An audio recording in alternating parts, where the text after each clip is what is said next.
दरम्यान सतीश भोसले उर्फ खोक्या याच्या घरावर काल वन विभागानं कारवाई केली। काल वन विभागाकडून खोक्याच्या घरावर बुलडोझर फिरवण्यात आला।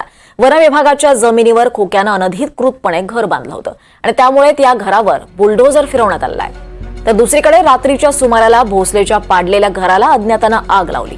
अतिक्रमण कारवाई करून पाडलेलं घर हे अज्ञातानं पेटवून दिलंय। या प्रकरणी पोलीस अधिकचा तपास सध्या करतायत।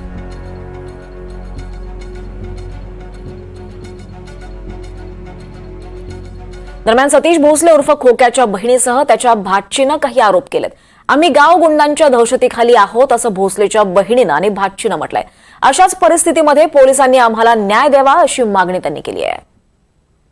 इथं आम्ही 12 वाजता आम्हाला बातमी आली होती की यांचे घर वगैरे जाळून टाकलेत आणि लहान मुलींवर अन्याय झालेला आहे आणि लेडीज फक्त तिथं लेडीजच होत्या। त्याच्यासाठी आम्ही इथं आलेलो आहे। तर आम्ही अजून तिथं घटस्फोटवर गेलोच नाहीत, अजून बघितलं नाही आम्ही काय परिस्थिती आहे तिथली। तर आमची नम्र विनंती आहे की जे लोक आलते तिथं, आम्हाला शाळेत जायला भीती वाटते की हे सर लोकांना काहीतरी व्हिडिओ व्हायरल केलं की सर लोकांना धमकी देते, असं व्हिडिओ व्हायरल केला गेला। पण ते न्यायासाठी दिला होता, मुलींवर अन्याय होता म्हणून ते बोलले होते की मुलींवर छेड करू नका, हेच बोलण्यासाठी गेलते। पण लोकांनी त्यांचे वाईट व्हिडिओ व्हायरल केले, त्याच्यासाठी ते म्हणते ते आम्हाला जायला भीती वाटते। आमच्या बोर्डाचे पेपर चालू आहेत, आता आम्हाला जायला सुद्धा भीती वाटते की घंट्यानंतर 2 घंट्यानंतर अशी खबर आली का त्यांचे घर पेटवून दिले आणि घर पेटवून देऊन लहान मुली आणि कोंबड्या, शेरड, गाई आणि ते आपले बदका वगैरे, छन्नक मुर्ग्या वगैरे त्या पाळलेल्या आहेत सर। आणि त्याच्यावर जो अन्याय होतो त्याला जाळून खाक करून टाकलंय काहींना। तर काही जाळून खाक करून टाकल्यामुळं ते आम्ही मोबाईलवरती पाहिलंय, त्याच्यामुळे मी इथं आलेले आहे पोलीस स्टेशनला। काही महिला, काही छोट्या मुली ते दवाखान्यात ऍडमिट पाठवल्यात बीडला, पण असं बी इथं मला माहिती मिळाली शिरूर इथे सर।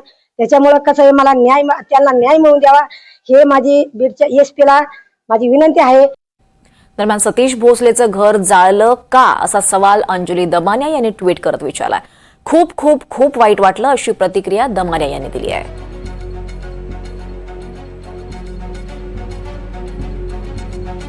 अंजली दमानिया यांनी काय ट्विट केलं आपण पाहूयात। सतीश भोसलेचं घर जाळलं का, खूप खूप खूप वाईट वाटलं। किती क्रूर, परिवाराची काय चूक, दुसऱ्या घरावर बुलडोझर चालवला। सतीशने कायदा हातात घेऊन ज्या चुका केल्या त्यासाठी शिक्षा द्या,